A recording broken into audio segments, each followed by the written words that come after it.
Jeff, Katie, and Leona of Owlbear. Welcome Mhm. to Face of Rock. How are you guys doing today? It's like my eighth yawn in the last 90 seconds, but I'm hanging in there. Yeah, same. Mhm. Leon, I can see you talking, but I can't hear you. I think you might have muted yourself.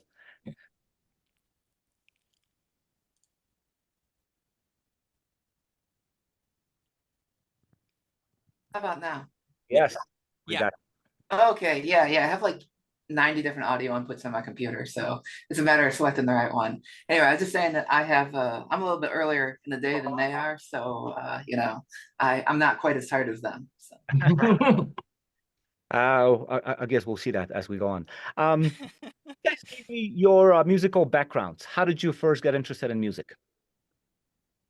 I'll go. I guess I had an older brother, about 16 years older than me, and he was into heavy metal, and like I remember him having a big Somewhere in Time Iron Maiden cover poster on his wall upstairs in our attic, and he was also like the person that got me into tabletop role playing games. So he's like 90% of everything I've put into this band. So uh I got exposed to music really early, but no one in my family except cousins are really musicians, and I started playing when I was in my teens because like my cousins and my friend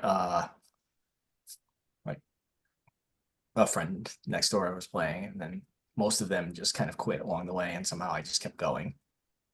I've been trying to quit for like 20 years, but it's just it hasn't taken. So and then I've always played guitar, and since I was about 16, 17, and anything else just kind of came along the way.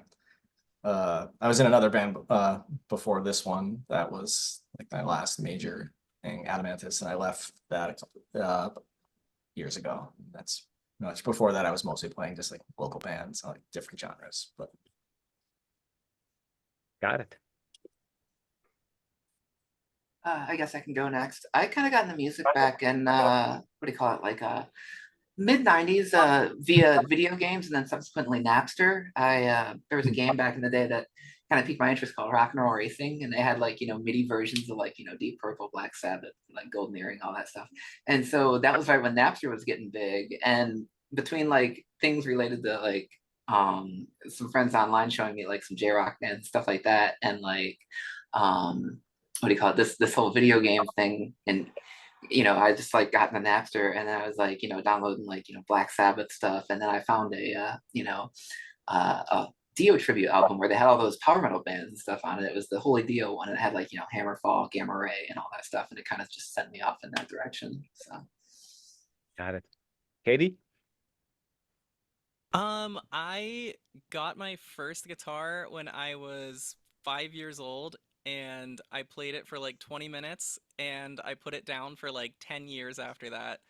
Um, and so yeah, I probably have been playing guitar since high school. Uh, I feel like I'm probably about to start getting good at it at this rate. It's been like it's probably like the last 15 years of playing guitar. Um, and then I also like do the vocals in the bands that I'm in, and that's the main thing that I do. I'm not playing guitar. I'll still write on it, but people ask me like how I got into that, and I just like didn't really realize that some people couldn't sing, so I just like assumed that I could and just like ran with it. Um, so that's how I started singing. My dad is a musician, and he's the one that bought me the first guitar. And then yeah, no, and then he took me shopping for like the one that I like actually once I was like serious about it in like 10th grade or whatever, he took me to uh go buy like my first real one. Um but yeah, so I started like learning how to play like, 70s, 80s rock kind of stuff. The band Wolf Mother was like new at the time when I was picking up the instrument. So I learned a bunch of their songs and stuff too. Um, And then I think it was on iTunes actually that like I went to look up some I don't remember what band it was, but they had like, similar artists on the side and like that's where I found like Gamma Ray and then like reading like their bio it was like, "Oh yeah, Kai Hansen like, he started in Halloween." And I was like, "I don't know that. Like I'm like 14 in 2008 or whatever." I was like, "I have no concept of what has been happening before now." But so like yeah, then checked out uh Halloween and really fell in love with Walls of Jericho and Keeper of the Seven Keys and that stuff. And so that's what like really uh started into metal was unfortunately Apple iTunes for Mhm. once like suggesting like the correct thing to me. But yeah, so Very cool. How did the three of you find each other? Who is the brain behind this project? We're all on the same internet. Well, we that's all go really to the it, same yeah. internet, and we just ran into each other there. Which is actually more true than it sounds like, because I think we were in like similar like Facebook groups and things like that for this kind of music. And probably about 5, I think we've known each other probably about 5 or like more like 6 years now off. But so we were all like doing separate things Mhm. at the time. And when the band started, kind of, it was like a long running joke almost. Yeah, I was like, oh, I'm going to start a band called Owlbear. I'm going to start a band, a fan that writes fantasy heavy metal called Owlbear. And after making this joke for like a year, I woke up one morning, probably like 2019, and Katy had recorded like 4 demos. And so one of them was Fiend of Fire. I'm pretty sure the other one was Cult of the Serpent. I'm not sure what the other ones were. This was all in the span of like 24 hours overnight. It's like, well, all this is really fucking good. So I guess we're doing this now. Yeah, it was like I woke up like too early for work one day and I was like, we're doing it. Like I was messing around on guitar and then I was like, oh, that's a cool idea. And I was like, oh, I guess I'll just record it. And then like immediately after had like several more and I was like, okay, I guess I'm just gonna keep going. And yeah, so that's the only reason why that's the reason why Jeff only got 4 demos out of me that night was because I was like, oh shit, I'm late for work and like had to leave and go do that. But yeah, I think out of those 4, it was Fiend no, it wasn't even Fiend of Fire. It was Bastard Sons, which is on the album. Um and then there was one that like morphed into Cult of the Serpent.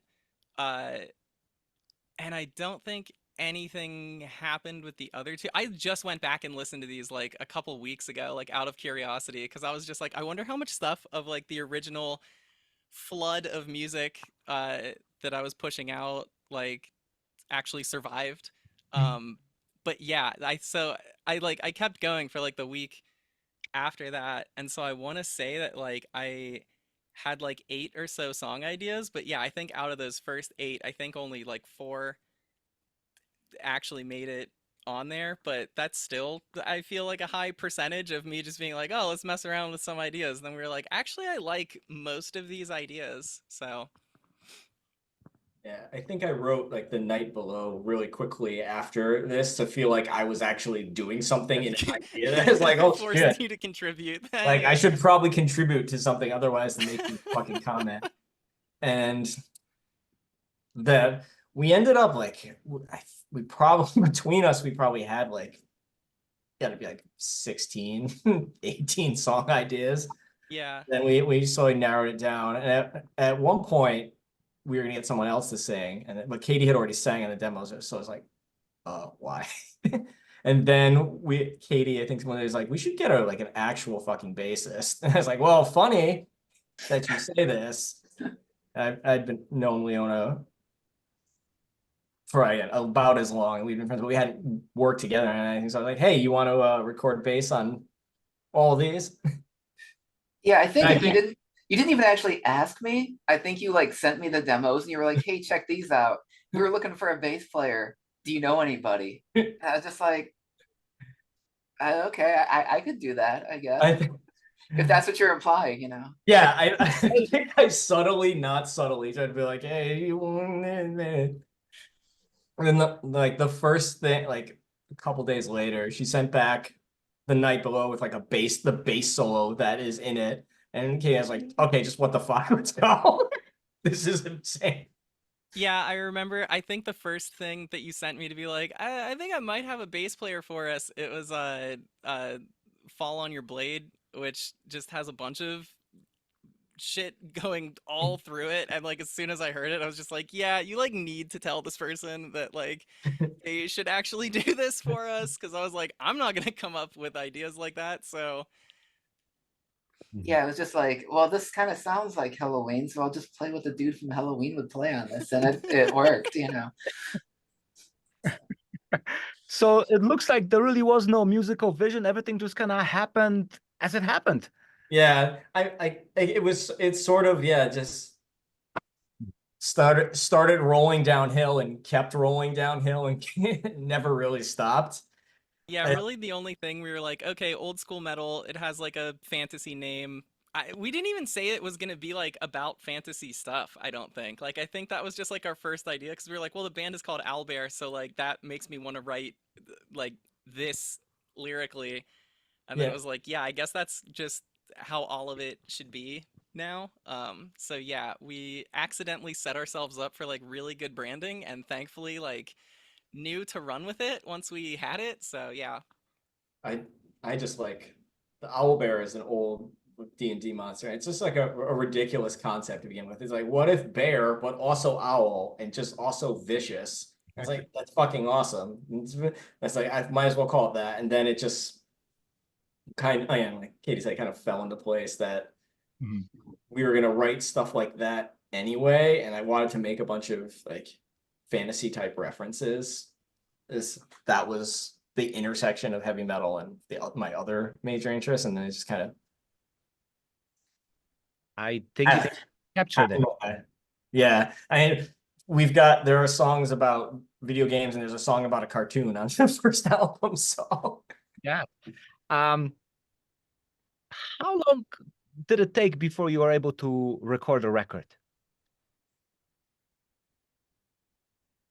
Oh, we did it over the period of like between Just too 2020 long. and 22, I think it was. yeah, Like there was like, iterations of like, I think we had most of the songs like, well, they had most of the songs written out already. I think that we had like all the like the demo ideas and stuff in place by the end of 2020. And then there was like some editing that y'all did to like work on some of the arrangements. And I think 2021 there was like a bit of a lull in there, and then we got back to it after that. So despite the initial like burst of things being done instantly, there was some periods of like I think we started recording most like the album tracks in the summer of 2021, and then like said, we went back and did stuff over in 2022. yeah, That I sounds right. re-recorded the whole album twice, I think. Yeah. And it's like a joke that I'll redo like anytime there's something I'll do it, and I'll be like, that's cool, and I'll go back like a week later, I'll be like, no, I just redid it. It's better now. And so yeah, like I redid like the entire album after that because I was listening back to the tracks. I'm like, I can play this better. I can play this better. So There were definitely some times where I was like submitting a what I thought was like final-ish mix to both of you, and you're like, that's the wrong bass part. Like here's the updated one that like, but yeah, so I definitely like in my Pro Tools folders and stuff, there was like multiple files for you, and it was just like, I think it was labeled by like what bass you played it on, and then like yeah, I'm yeah. looking at it like 8 months later, and I'm just like, I don't remember which one of these like is supposed to be the one that we decided on. But yeah, it accidentally was a mess recording the album and putting it together, because it started out so like not serious, but like we weren't like, okay, we are about to write an album, we're going to make this band. We were just like, ah, here's some cool ideas. So all of my Pro Tools sessions were just a mess, and like nothing was labeled correctly, and like it was just painful to go back into and see a million tracks that were just labeled like audio duplicate 1.1.1.3, and like having no idea what it was supposed to be or whatever. So uh Yeah, I made myself a template for album 2 so that that doesn't happen, and I am just dropping in like the stuff that the other two give me exactly where it needs to go into the predetermined slots that they need to be in. So yeah, I we're, we're aiming for not a 4-year gap between album 1 and album 2, whereas I yeah, that's how long, from the time that me and Jeff started the idea to actually putting out album 1, I think it was like 3.5 years or something. Yeah. It's like the first, I'm pretty sure the first demos you sent were the very like end of fall 2019. Yeah, it was December 2019, which is like funnier looking at some of them because I'm like, why was I recording like this like trad metal song on Christmas Eve? Like, yeah, some of the dates are a little strange on them, but yeah, it was December 2019, and then the album came out August 2023. Yeah. Then, I mean, a pandemic happened in the middle of it, which did. Right, yeah, that didn't help. It might have helped. I'm not sure. I might have freed up some of my time, but yeah, the once we had everything, trying to consolidate and like actually get the mix like finalized and figure out what we were trying to do with it. That part probably took just as long uh as writing the stuff and figuring out what we were trying to do in the first place, like that we were gonna write songs about high fantasy and our interests like that. So Got yeah, it. now that that's done, I'm very convinced that we've cut that out of the process for album 2, and it'll be a lot smoother on all of us. Um, so the album comes out. It's called Chaos to the Realm, when it probably should have been called Work in Progress or Get into Chaos. I mean, there was chaos in the There realm was at the there time. was The so fucking much chaos in the Right? realm. How was it received once it came out? Yeah. So I think what happened, we released Fiend of Fire as a single on the New Wave Traditional Heavy Metal Full Albums channel. Anderson was super integral to this whole scene working, basically. Then like we had planned, yeah, we'll do this single, and we'll do a small run of CDs ourselves, and then whatever happens, happens. Like we got it out there in the world. We did our thing. We'll see where we go from here. If we want to do it again, we'll do it again. Within probably a couple days, Emmanuel from Alone Records emailed us and said, I really like your single. Do you have any more songs? And you're like, well, funny that you asked. Here's an entire album. And he sent it to him. He's like, hey, do you want to do a deal? We'll release the CD through my label. We'll print vinyl and print CDs. There's a funny story where we put out the single, and one of the comments on the single was like, "Wait, is this coming out on vinyl?" And he's like, Katie said, well, "We just fucking got here, guy." Like we had no plans for that. And then within a week, Emmanuel from Alone had talked to us and like was planning to put it out on vinyl, and we were doing the CDs through him. Yeah, I thought it would be very cool if by like album 4 enough people gave a shit that like we could sell vinyl and not bankrupt ourselves.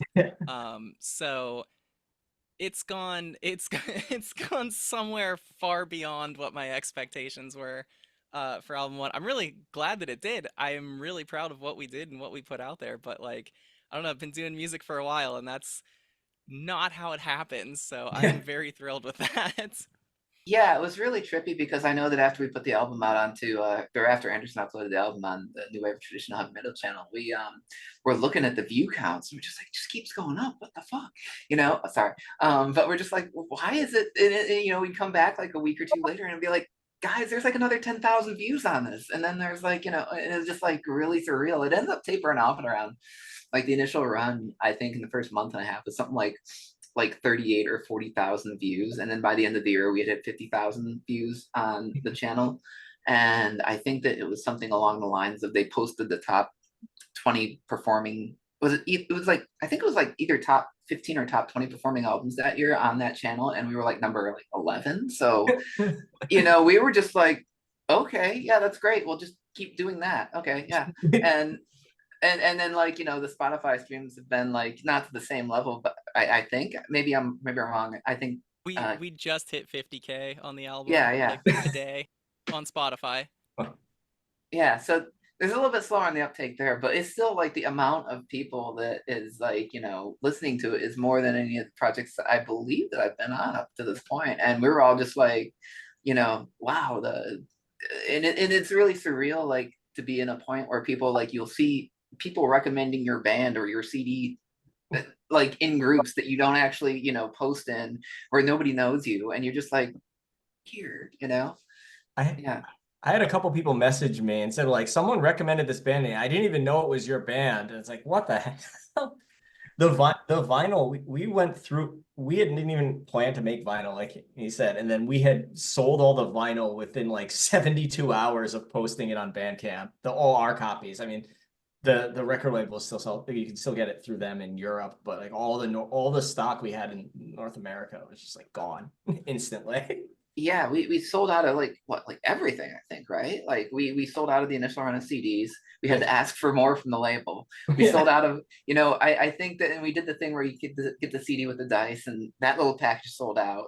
Yeah. And yeah, it's just like it was so wild to see like the response to it, because we just, we just, and it just started with us dropping a single on that channel, and we're just like, whatever, it would be cool if like, some of our friends are like, oh, hey, cool song or whatever, and then all this happened. Did the album Whereas the green one, the green vinyl sold out like in the first day. I mean, we had like what 10 or 12, but even still, we thought we were gonna sell 2. Yeah. And like lifetime sales, we thought we would sell all 10 of them, and it was the first 24 hours we sold all 10, and we were like, do we like message the label and like ask for more? Like, what is happening? The question I asked before, musically, did the album meet your expectations?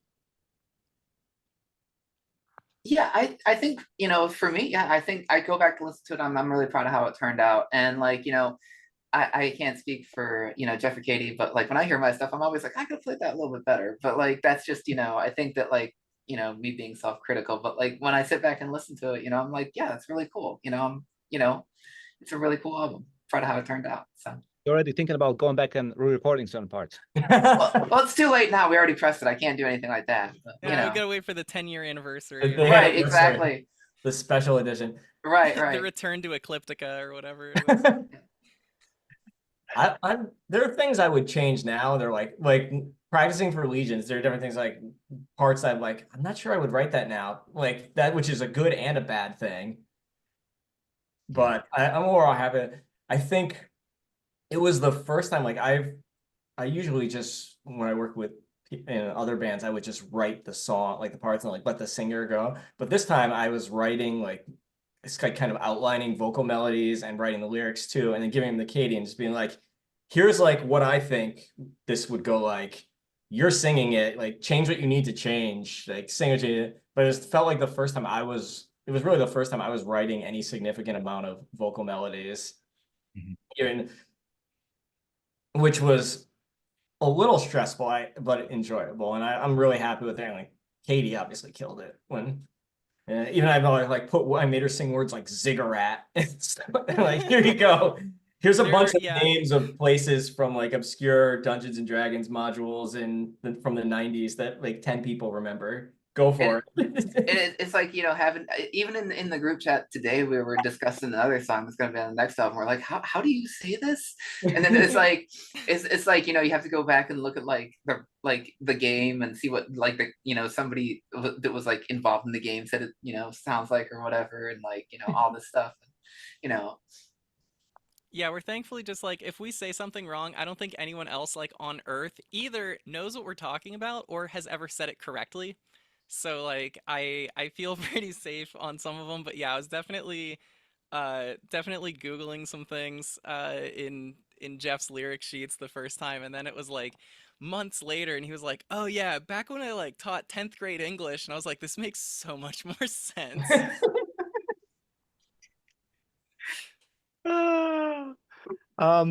The album cover, very specific. Can you explain the concept behind it? I had the original concept and I don't remember when it changed, but I'm glad that it did, because it was like I had the idea like when it was, when we didn't know people were actually going to listen to it, so we were like, we'll do whatever the hell we want, like whatever. But uh I just said I wanted an owlbear like in a tavern, like flipping a table, and like knocking somebody out of the way. And like that was my original idea. And I wanted like a border around it, like how the like D&D like adventurer guides and stuff sort of look. Um, and so like that was my idea initially. And then wherever, you know, in the last 5 years, somewhere along the line, it just got switched to, you know, him just breaking down the door, which I think is a much better idea. I was not pitching mine as like, you know, the Sistine Chapel equivalent. We were just like, we have this goofy band name. Like, what would an owlbear be doing? And I was like, probably like fucking shit up in the middle of I things. think Like, that was the literal. like, We sent the artist, Rubus. He's done covers for like Battle Roar, and he also does a comic book in Greece. I think it was just like a 2-line description where basically he's like, draw an owlbear bursting into a tavern ready to fuck shit up. And draw like a couple adventurers around who are like very concerned with this situation.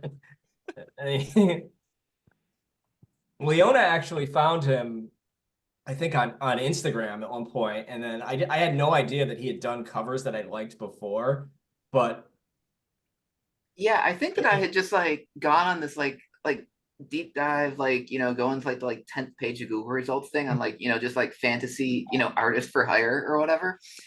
And like there was like a few people that we had like were looking at, but like this particular guy had like a style that was like really fitting of like what we had in mind. And so it was like let's shoot him an email and see what his, you know, what he's got going on or whatever. And it just kind of were like he really, like, you know, he really nailed it. I think it's like a super cool, like, you know, super cool piece. So Yeah, it's definitely awesome. Did you guys do any shows to promote the album? no, we we've didn't. never been in the same room. all three of us have never been in the same room before. This is I- the I- most together we've ever been. I've Yeah, never it's heard Leona's voice. Right now. yeah. I mean, yeah, it's funny because I've met Jeff in person at we both went to go Prague Power in 2019. I wanted to, you know, see Galnerius. And, you know, so that was like the impetus for me getting out that way. And, you know, we were like, yeah, let's meet up. And so I met Jeff there, and, you know, but I've never met Katy. So Yeah, we have never been in the same physical room together, despite like almost 5 years of a band. But yeah. I mean, obviously some of it is due to the pandemic, but no, Legions is the first Owlbear show. Yeah. Uh, And I was gonna say, and part of it is because they live on the East Coast, and I'm all the way out here. I'm just north of Seattle, so so there's a little bit of a distance between me and them. So you guys picking each other out in a police lineup would be problematic, right? I mean, I've seen enough pictures that, like, you know, Katy to know, you know. I mean, I could definitely do that, but yeah, I've, you know, never been in the same room, so. Excellent. So now let's talk about that upcoming first ever live show. You are booked to play Legions of Metal Festival in Chicago. Which you just mentioned will be your first live show. What kind of a live presentation should we expect?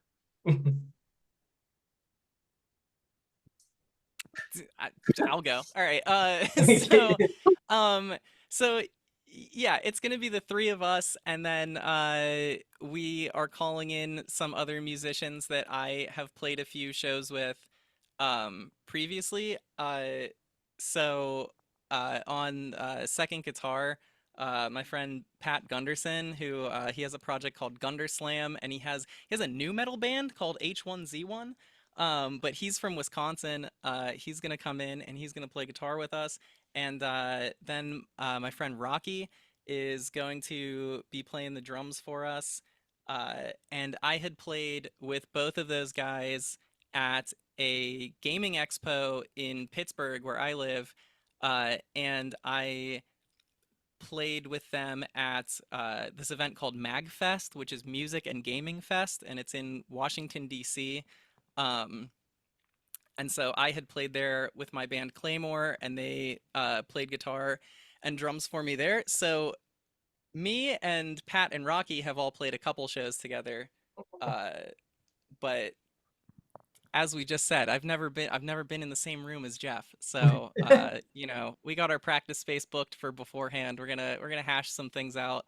Um, but yeah, you know, knowing the other guys we're bringing in, I think it's gonna go really well. I think it's gonna be the same kind of energy and aggressiveness that's on the album. I think exactly the vibe that you get from the album is exactly what we're gonna do in Chicago.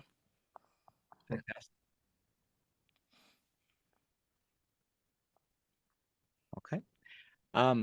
In addition to the first album, you also have an EP, Legends and Lore. What can you tell me about it? So, a friend of ours was like mentioned that we should actually do an EP just because people really responded positively to the album, and we wanted to do something like so that people had like could tide them over between the next album. It's just The ball rolling. yeah. So and also just like I think it helped like streamline the process of putting together Oh, songs. it was so much easier. Yeah, Yeah. it definitely proved that it was not going to be a problem later. Yeah. Yeah, because we're the EP I think we did in 2 weeks compared to the album that took 3 years.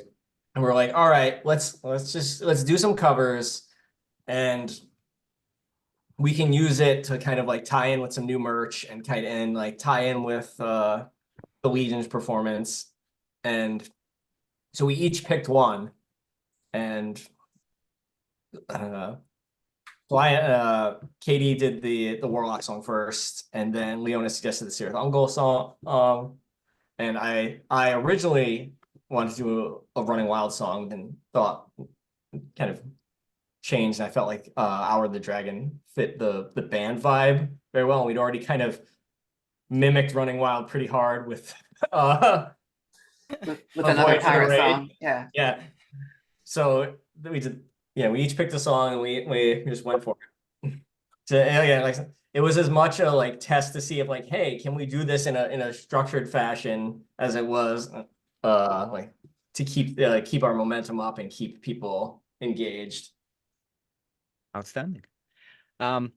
Finally, you guys had been mentioning album number 2. Where are we at? How is it going? We signed the deal for it. Yeah, we signed That's about as far as we no, signed the deal for it. The songs are the music is written and we're like some arrangements and lyrics and vocals out. But we haven't started recording it yet. But all the songs are picked out and the basic like the basic idea of the music is written. Well, not basic, like the songs are fleshed out, and then we're just going back and doing vocals and lyrics and changing them. But we haven't started recording it yet. like the final, like yeah, like we, you know, There we have have been our demos, and yes. stuff. Yeah. Or like yeah, I think I have 4 songs for it right now, and there's just like a couple that are like, oh, like this needs like a connecting riff here. Like, you know, this needs a bridge. Like, oh, I should, you know, add in a guitar harmony here. There's like things like that to figure out. But yeah, I mean, I have heard all of the instrumentals for everything that Jeff has for it, and like the vocal melody ideas, like he was saying before. So, yeah, I mean, it's pretty well come together at this point. We just need to, you know, after we can be done worrying about playing the show in Chicago, Yeah, we can record. that's when I plan to really hash out, you know, my vocal recordings for my songs at least, because I have a much better idea of what I am gonna do on them. So I'm hoping that in May is, you know, when I get to really sit down and mess with all the stuff that I have already been messing around with. Right.